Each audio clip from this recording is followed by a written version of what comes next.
देखिए कि ये बड़ी बदकिस्मती की बात है कि 72 साल पाकिस्तान की तारीख में इससे ज़्यादा नाकाम वज़ीर-ए-आज़म, नाकाम हुकूमत, जो हर महाज पर मुकम्मल तौर पर नाकाम हुई है, ये जो आप बात कर रहे हैं उसी का शाखसान है।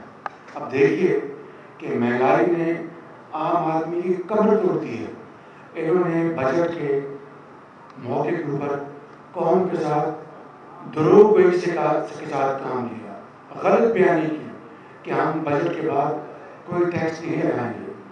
आज सिर्फ 2 महीने नहीं गुजरे कि टैक्सों की भरमार हो गई।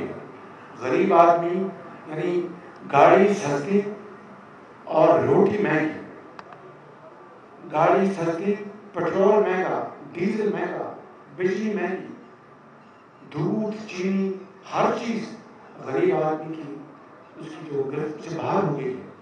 इसी तरीके से फॉरेन पॉलिसी के महाज पर जिस तरह आइसोलेशन का शिकार पाकिस्तान हुआ है, इनकी करतूतों की वजह से मैंने ऐसी संगीन सूरत-ए-हाल पहले कभी नहीं देखी। और बात सुने ना, बात सुने।